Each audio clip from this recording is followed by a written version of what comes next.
Commander Vorith stood on the bridge of his warship and stared at the message on his screen. His 4 eyes blinked in confusion. Then they blinked again in fear. The message was simple.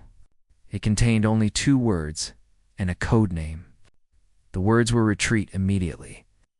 The codename was Hollow Ghost. Vorath had commanded fleets for 30 years. He had conquered 12 planets. He had never retreated from any battle.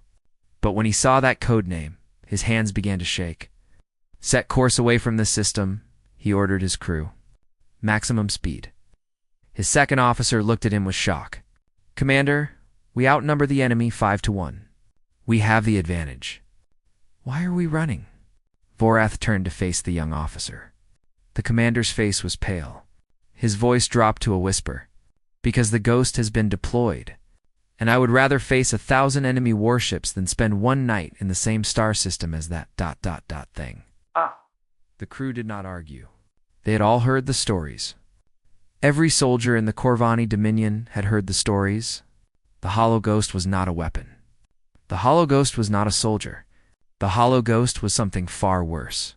It was a nightmare that made armies disappear without firing a single shot. No one knew what it looked like. No one knew if it was human or machine or something else entirely. They only knew that wherever the Ghost appeared, Dominion soldiers stopped fighting. They put down their weapons. They walked away from their posts. Some of them even joined the enemy. The Dominion had conquered half the galaxy over 3 centuries. They had crushed dozens of species under their rule.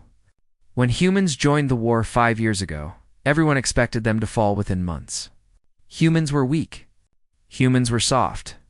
Humans had no claws, no armor, no natural weapons. But humans had the Ghost, and the Ghost had changed everything. Far across the galaxy, in a hidden Coalition command center, Admiral Chen studied the holographic map floating above his desk. The blue dots represented Coalition forces. The red dots represented the Dominion. There were far too many red dots. The Dominion is moving toward Velen Prime, said his tactical officer. They will arrive in 3 days. The Velens have no military. They are a peaceful species. If we do not help them, they will be destroyed. Chen nodded slowly. The Velanes were gentle people. They were artists and poets and healers. They had never hurt anyone in their entire history. And now an empire of conquerors was coming to crush them. We cannot spare any fleets, said another officer. Our forces are stretched too thin. Chen was quiet for a long moment. Then he walked to a private communication terminal and entered a code that only 3 people in the galaxy knew. The screen flickered. No image appeared. There was only a voice. It was a woman's voice, calm and soft, like water flowing over stones. Admiral Chen. It has been a while, Ghost, said Chen. We have a situation. The Velens need help. The Dominion is sending a full invasion force. There was silence on the other end. Chen waited. He had learned long ago that the Ghost did not like to be rushed. How many civilians? The voice finally asked. 4 million on the main continent. Another 2 million scattered across the smaller islands. Children. Many. The Velens have large families. Another pause. Then the voice spoke again, and this time there was something like warmth in it. I will go to Velen Prime. Send me the intelligence files. Ghost, said Chen carefully. The Dominion knows you will be there. They have been hunting you for years. This could be a trap. It is always a trap, said the voice. And I always walk into it anyway. That is how this works, Admiral. The Dominion sets traps for monsters. They do not know how to set traps for someone who simply wants to talk. The communication ended. Chen let out a breath he did not realize he was holding. He had met the Ghost only once, 3 years ago. She had seemed so ordinary, so human, and yet she had done things that no army could do. She had ended battles without bloodshed. She had turned enemies into allies with nothing but words. He still did not fully understand how she did it. He was not sure anyone did. On a distant space station, deep in Dominion territory, an intelligence officer named Crix was staring at his own screen. His scales were dark green, and his eyes were yellow. His claws tapped against his desk as he read the intercepted transmission. The ghost was going to Velen. Prime Crix had spent 4 years hunting the ghost. He had collected every report, every rumor, every witness account. He had built a profile of the most dangerous operative in the galaxy. And now, for the first time, he knew exactly where she would be. Finally, he whispered to himself, "Finally, I will see your face." He pressed a button on his desk. A door opened, and 5 figures walked into his office. They were his hunter team, the best trackers and fighters the Dominion had ever produced. "We have a location," said Crix. "The ghost will be on Velen Prime within 2 days. We will be there waiting." One of the hunters shifted nervously. "Sir, the ghost has never been captured. Every team sent after her has failed. Most of them have changed sides." Crix smiled, showing rows of sharp teeth. "Those teams made a mistake. They tried to fight the ghost. We will not fight. We will only watch and wait. We will learn her patterns.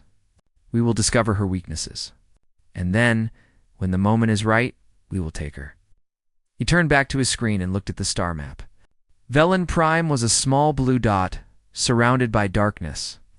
"The Dominion has ruled this galaxy for 300 years, said Crix. "One human will not change that. The ghost is not a supernatural being. She is flesh and blood, just like us. And flesh and blood can be captured." His hunters nodded, but Crix could see the fear in their eyes. They had all heard the stories too. They knew that soldiers who met the ghost often walked away from war forever. They knew that entire battalions had laid down their weapons after a single night. But Crix was not afraid. He was curious. He wanted to understand how one person could have such power. He wanted to look into her eyes and see what made her different. He did not know that this curiosity would be his downfall. He did not know that in the darkness of Velen Prime, he would find something he had been searching for his entire life. He did not know that the ghost was already aware he was coming, and she was not afraid of him at all. Her identity was secret, but her codename commanded fear across the Warzone Part 2. The Dominion Battalion landed on Velen Prime just before sunset. 2,000 soldiers marched out of their transport ships with weapons ready. Their orders were simple. Secure the main city. Capture the leaders. Show no mercy to anyone who resisted. By sunrise, half of them had stopped fighting. Commander Dreth stood in the middle of the empty camp and tried to understand what had happened. His soldiers were sitting in groups around the refugee areas. They were handing out food to Velen families. They were playing with Velen children.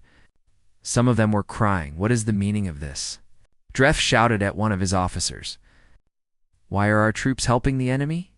The officer looked at him with strange, distant eyes. "They are not the enemy, Commander. They never were. We were just too blind to see it. Who told you this nonsense?" The officer was quiet for a moment. Then he spoke in a whisper. "Someone came to us in the night. Someone who listened. Someone who asked us questions no one had ever asked before." Dreth felt a cold chill run down his spine.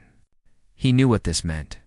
The ghost was here, in a small medical tent on the edge of the refugee camp. A woman with brown hair and tired eyes was wrapping a bandage around a young Valon's arm. The child looked up at her with his big silver eyes and smiled. "Thank you, human lady," he said. "You are very kind."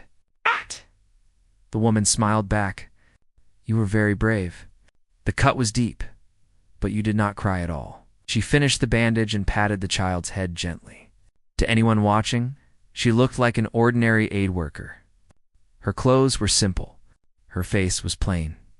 There was nothing remarkable about her at all. But this woman was the most wanted person in the galaxy. This woman had ended more battles than any general. This woman was the Hollow Ghost. Her real name was Elena Vasquez. But she had not used that name in 5 years. Names created distance.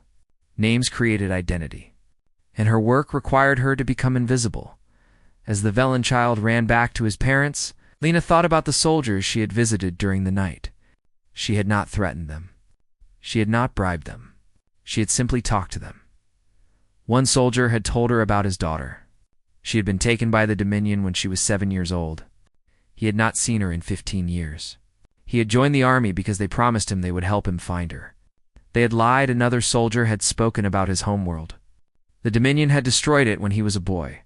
They had killed his entire family. Then they had raised him to be a weapon. He had spent 30 years fighting for the people who had murdered everyone he loved. Elena had listened to each of them. She had asked them questions. Simple questions that no one had ever bothered to ask. What do you want? What do you dream about? What would you do if you could choose your own path? These questions were more powerful than any weapon. They reminded the soldiers that they were still people. They reminded them that they had choices. And once a person remembered that they could choose, everything changed. Crix and his hunter team arrived on Velen Prime that same morning. They moved through the jungle toward the refugee camp, staying hidden in the shadows. "Something is wrong," said one of the hunters, a tall female with blue scales. "I can see Dominion soldiers in the camp, but they are not fighting. They are helping the refugees." Crix raised his viewing device and looked at the camp. What he saw made his blood run cold. Hundreds of Dominion soldiers were working side by side with the Velens. They were building shelters. They were cooking food. They were laughing. "The ghost has already been here," Crix said quietly. "She has already started her work." "How?" asked another hunter. "How does she do this?" "These are trained soldiers. They have been loyal to the Dominion their entire lives. How can one person change them in a single night?" Crix did not answer. He was asking himself the same question. They watched the camp for hours. Crix studied every face, looking for someone who did not belong. But everyone looked ordinary. There were Velens caring for their families. There were human aid workers helping with supplies. There were former Dominion soldiers, learning to be something other than weapons. Then he saw her. She was walking through the crowd, carrying water to a group of elderly Velens. She wore simple clothes and had dirt on her face. She looked like nobody special, but Crix noticed something strange. Everywhere she walked, people turned to look at her. Not with fear or suspicion, with hope, with trust, with something that looked almost like love. "There," he whispered to his team. "The human woman with the brown hair. Follow her." They tracked her through the camp as the sun began to set. She moved from group to group, always helping, always listening. She held the hands of grieving mothers. She played games with frightened children. She sat with wounded soldiers and let them tell their stories. Crix had expected to find a warrior. He had expected someone strong and terrifying. Instead, he found the most gentle person he had ever seen. As darkness fell, Crix made his move. He cornered a group of refugees near the edge of the camp. His hunters surrounded them with weapons raised. "Nobody moved," he ordered. "We are looking for a human woman, the one they call the ghost." The refugees were terrified. They huddled together, protecting their children. But among them, Crix noticed a familiar figure. The woman with brown hair was kneeling beside a wounded Velen child, her hand on his forehead. She looked up at Crix. Their eyes met. He expected to see fear. He expected to see panic. Instead, he saw something that confused him completely. She was smiling. A small, sad, gentle smile. "You look tired, Commander," she said softly. "When did you last sleep?" The question hit Crix like a physical blow. It was such a simple question. Such a human question. No one had asked him that in years. No one had cared. He opened his mouth to give an order. But no words came out. The woman stood up slowly, still holding the child's hand. She was not trying to run. She was not afraid. "Your soldiers are frightened," she continued. "Not of me. Not of this mission. They are frightened of what they have become. Just like you are." Crix felt something crack inside his chest. Something he had buried a long time ago. "Secure her," he managed to say. But his voice was weak. His hunters moved forward, but they moved slowly. They were all looking at the woman now. They were all hearing her voice. And something in that voice was reaching into the dark places inside them. The woman did not resist. She simply looked at each of them in turn, her eyes filled with something that might have been compassion. "I am not your enemy," she said. "I never was. I am just someone who remembers what it feels like to be lost. And I think all of you have been lost for a very long time." Crick stared at her. His weapon felt heavy in his hands. His mission felt meaningless. For the first time in his life, he did not know what to do next, and the ghost just smiled at him and waited, patient as the stars.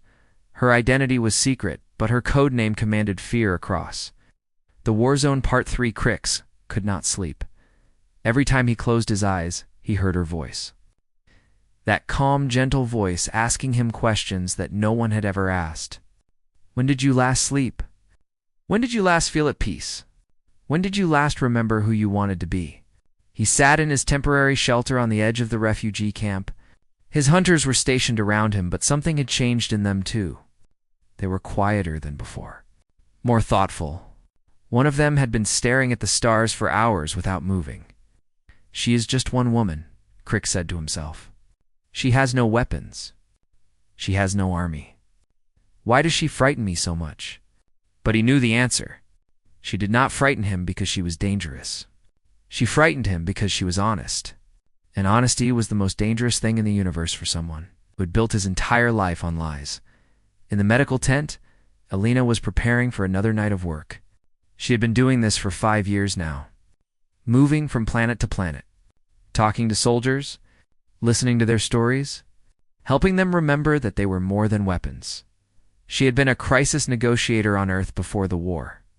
Her job was to talk to people who wanted to hurt themselves or others. She would sit with them for hours, sometimes days, until they found a reason to put down their weapons. She never used force. She only used words. When humans joined the Galactic War, the military leaders thought she was useless. What good was talking in a war? But one diplomat saw her potential. He understood that the Dominion was not held together by strength. It was held together by fear and lies. And lies could be defeated by truth. Alina became the Hollow Ghost. The name came from her method. She emptied herself of judgment. She emptied herself of ego. She became a hollow vessel that could hold the pain and sorrow of anyone who spoke to her. She reflected back their own truth until they could see themselves clearly. To the Dominion, this was terrifying. Their entire empire depended on soldiers who did not think, who did not question, who did not feel. Alina reminded them how to feel again. And once they started feeling, they could not stop. That night, Alina slipped out of the camp and moved through the darkness. She knew where Crix's hunters were stationed. She had been watching them all day. She found the first hunter sitting alone near a stream. He was a large male with scars covering his body. He looked like a warrior who had survived 100 battles. Alina sat down beside him without speaking. She waited. After a long time, the hunter began to talk. He told her about his son. The boy had been taken by the Dominion when he was just a child. They had turned him into a soldier, just like his father. The hunter had watched his own son become a killing machine, and he had done nothing to stop it. "I tell myself it was necessary," the hunter said. "I tell myself I had no choice. But the truth is, I was afraid. I was too afraid to fight for my own child." Lena listened. She did not judge. She did not offer easy comfort. She just listened. "What would you do differently if you could?" she asked. The hunter was silent for a long moment. Then he stood up, removed his weapon, and laid it on the ground. "I would remember that I am still his father," he said, "and fathers should protect their children, not deliver them to monsters." He walked away into the darkness, leaving his weapon behind. Alina watched him go. One down. For more to go, by morning, 3 of Crix's 5 hunters had walked away from the mission. They were sitting in the refugee camp now, helping to build shelters. They looked more peaceful than they had in years. Crix found Alina in an abandoned building near the edge of the camp.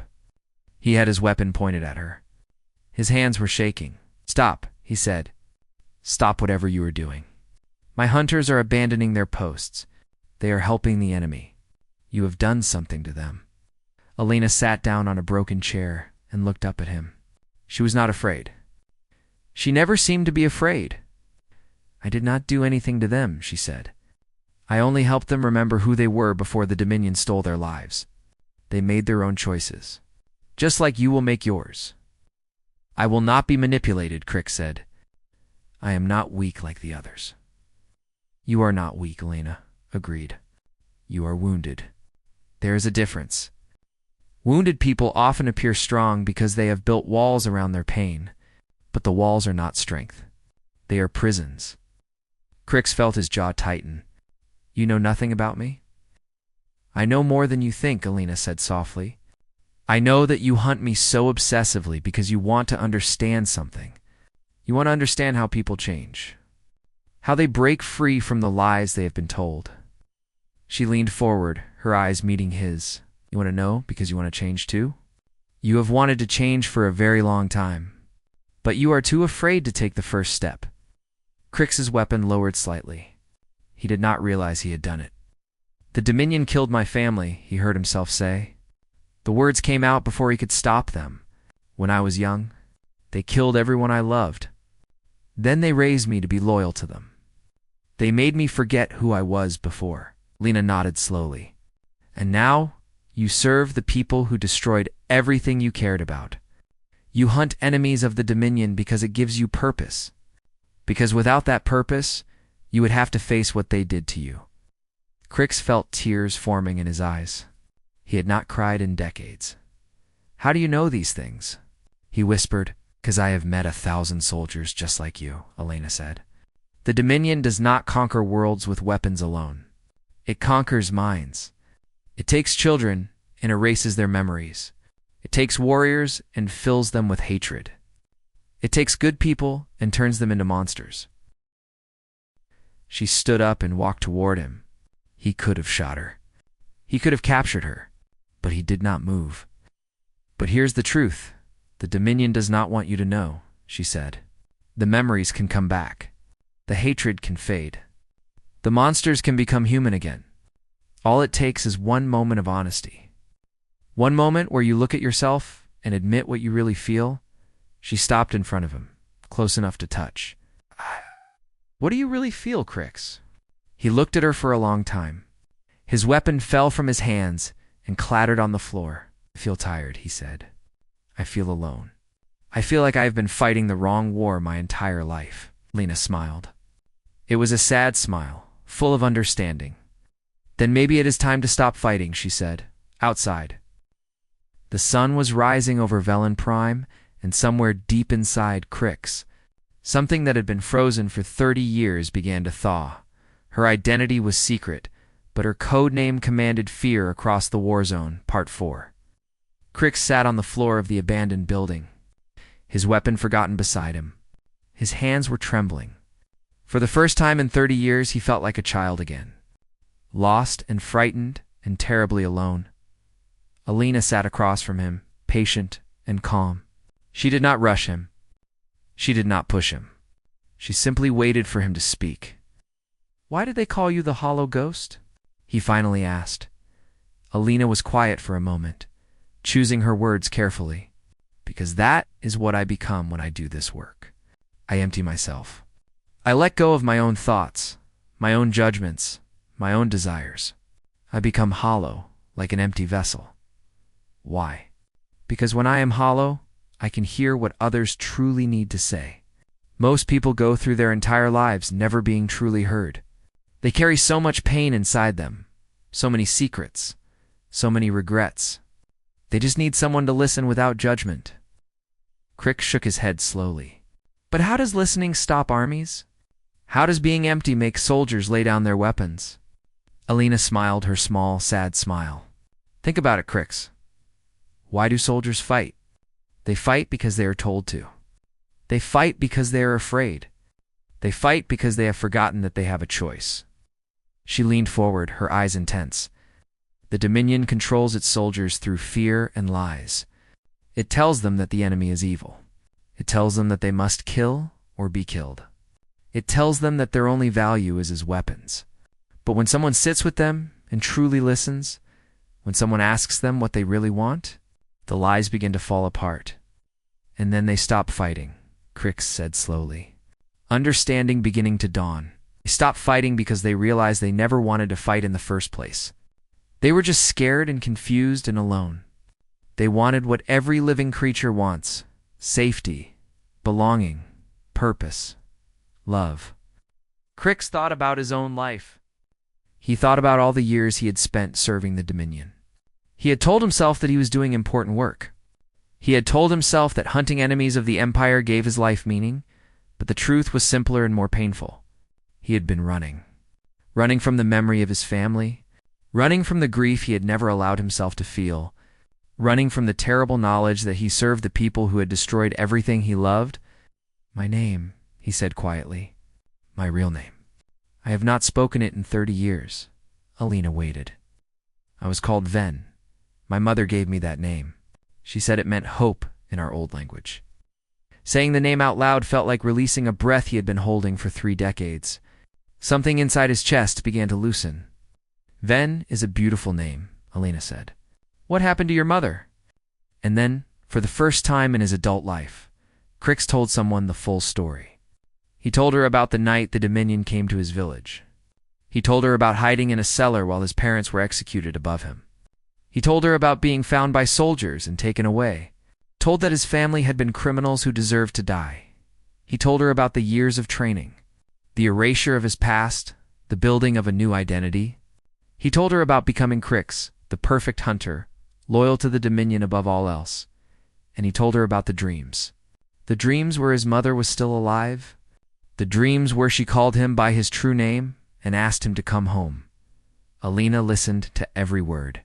She did not interrupt. She did not judge. She simply held space for his pain. When he finished, the sun was high in the sky. Hours had passed without either of them noticing. "What do I do now?" Crix asked. His voice was raw. "I cannot go back to what I was, but I do not know how to be anything else."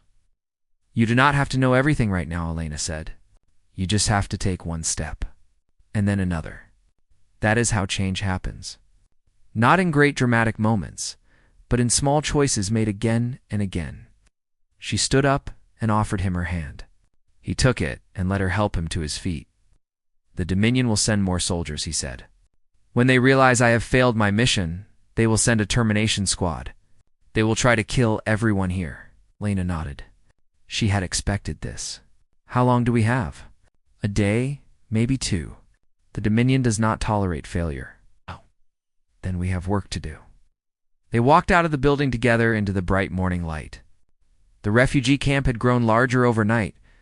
Dominion soldiers who had put down their weapons were helping build shelters and distribute food. Velans were teaching them songs and sharing meals with them. It was strange and beautiful and completely unlike anything Crix had ever seen. "How many soldiers have you turned?" he asked Alina. "Turned is not the right word," she said. "I do not turn anyone. I just help them remember who they were before the Dominion took them. And I remind them that they can choose to be someone different." "That is dangerous," Crix said. "The Dominion survives because people believe they have no choice. If everyone realized they could choose, then the Empire would crumble," Alina finished. "Yes, that is the plan." Crix stopped walking. He looked at the small, ordinary woman beside him, the most feared operative in the galaxy. The nightmare that made armies disappear. "You are trying to end the war," he said. "Not by fighting, by changing minds. One soldier at a time," Lena smiled. "It is slow work, but it is lasting work. Armies built on fear can be defeated in battle, but they will always rise again. Armies freed by truth will never fight for tyrants again." Before Crix could respond, one of his former hunters ran up to them. It was the female with blue scales who had spoken to Alina the night before. "Ships approaching," she said. "Dominion military. They are coming fast." Crix felt his stomach tighten. "The termination squad. They are already here," turned to Alina, expecting to see fear in her eyes. But she just looked thoughtful. "How many soldiers?" she asked the hunter. "Elite troops. The best the Dominion has." Alina nodded slowly. Then she looked out at the refugee camp, at the hundreds of people who had found peace here. Velans and defected soldiers and human aid workers all living together. "Crix," she said quietly. "I mean, Ven, are you willing to take one more step? A bigger one this time." He understood what she was asking. She wanted him to stand with her, to face his former masters. To choose a side once and for all. He thought about his mother. He thought about the name she had given him. Hope. Yes, he said. I am ready, Lena smiled. For the first time, Crix saw something like warmth in her eyes. Then let us go meet them together, she said, and show them what happens when people remember they are free. They walked toward the edge of the camp as the Dominion ships descended from the sky. 30 elite soldiers against 1 unarmed woman and a handful of defectors. It should have been a massacre, but Lena knew something the Dominion had never understood. The greatest weapon in the universe was not a ship or a gun or a bomb. It was the simple truth that every person had the power to choose their own path, and she was about to prove it. Her identity was secret, but her codename commanded fear across the Warzone. The termination squad landed at the edge of the refugee camp just as the sun began to set. 30 elite soldiers in black armor marched out of their ships with weapons raised. Their commander was a massive creature with 4 arms and eyes that burned with cold fury. I am Commander Vorax, he announced, his voice booming across the camp. We are here for the traitor called Crix and the human terrorist known as the Hollow Ghost. Surrender them now, and the rest of you may live. The refugees huddled together in fear. Parents held their children close. The defected Dominion soldiers looked at each other uncertainly. They had laid down their weapons. They could not fight. Then a figure stepped forward from the crowd. It was Crix, standing tall despite his fear. And beside him was Alina, her face calm and peaceful. I am Crix, he said, but I am not a traitor. I am a free man for the first time in my life, and I will not surrender to those who stole my family and my future. Vorax laughed. It was a cruel sound. Free? You are a fool? There is no freedom in this galaxy. There is only the Dominion and those who oppose it. Those who oppose it are destroyed. Lena stepped forward. She was unarmed. She was small. She looked like nothing compared to the 30 armored soldiers pointing weapons at her. But when she spoke, her voice carried across the entire camp. Clear and calm and impossibly powerful. May I tell you a story? She asked. Vorax frowned. What trick is this? No trick. Just a story. It will only take a moment. The commander hesitated. He had heard rumors about the ghost. He knew she was dangerous in ways he did not understand. But what harm could a story do? Speak quickly, he said. Then you die. Lena smiled her small, sad smile. Then she began to talk. Once there was a boy who loved his mother very much. She used to sing him songs and tell him that he would grow up to do great things. But one day, soldiers came and took him away. They told him his mother was a criminal. They told him she had been executed for crimes against the Empire. Vorax shifted uncomfortably. Several of his soldiers glanced at each other. The boy grew up and became a soldier himself. He did terrible things because he was told they were necessary. He hurt people because he was taught that hurting was strength. He forgot the songs his mother used to sing. Lena looked at the termination squad. Her eyes moved from face to face, seeing each of them as individuals. But the songs never really left him. They were still there, buried deep inside, waiting for someone to help him remember.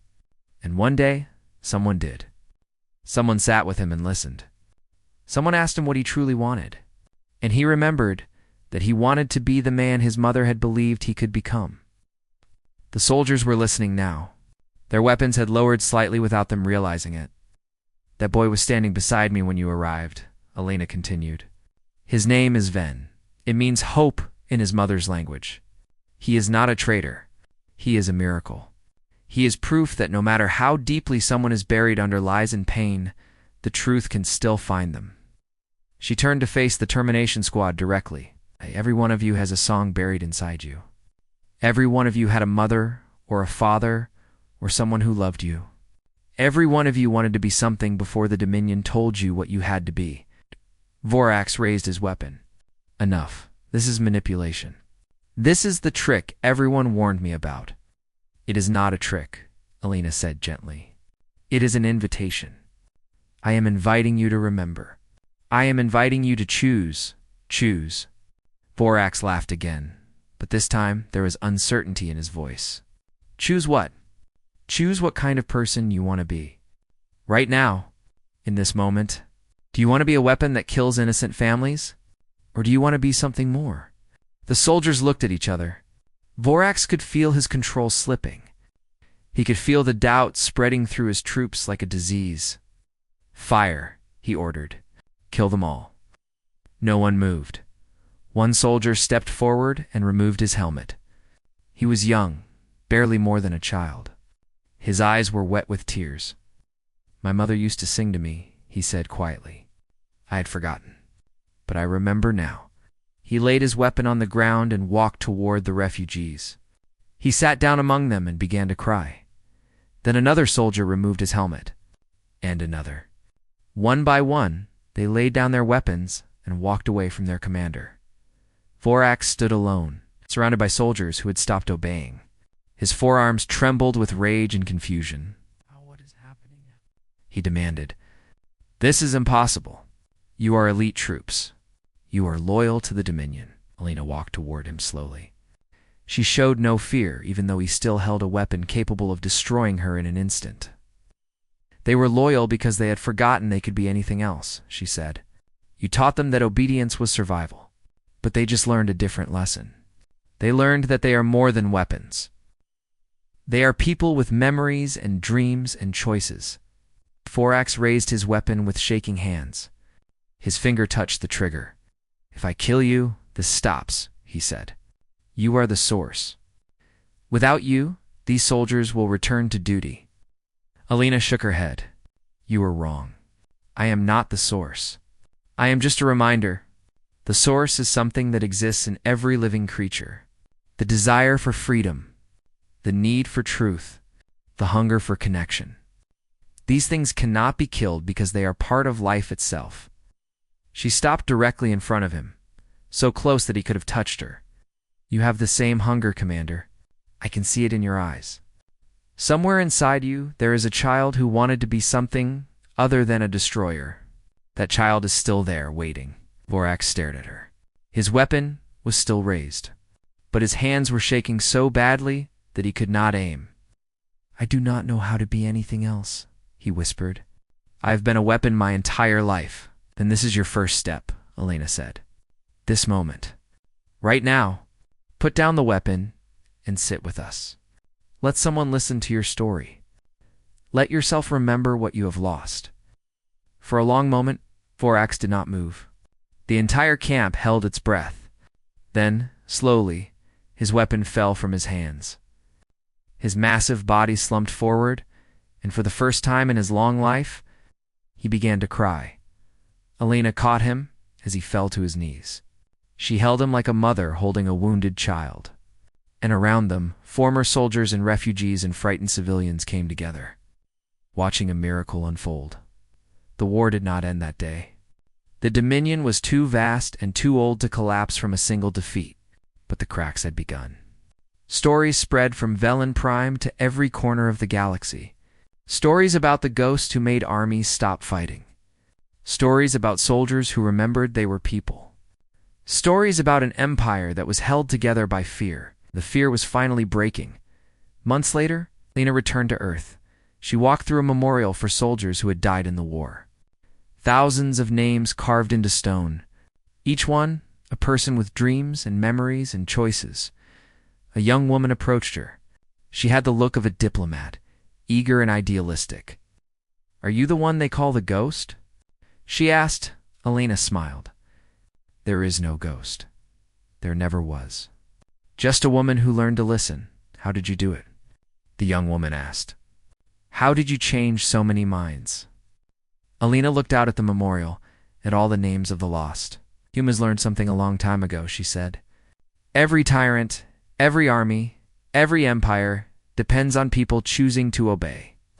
And any choice can be unchosen. You do not need weapons to start a revolution. You just need to remind people that they are free. The young woman nodded slowly, her eyes bright with understanding. Alina walked away into the crowd, anonymous again, invisible again. Just another person in a world full of people who were slowly learning to choose for themselves. Behind her, the sun was setting. But somewhere across the galaxy, a new dawn was beginning. An empire was crumbling. And in its place, something better was being born, not with weapons, not with violence, with words and understanding and the simple, radical truth that every person has the power to change.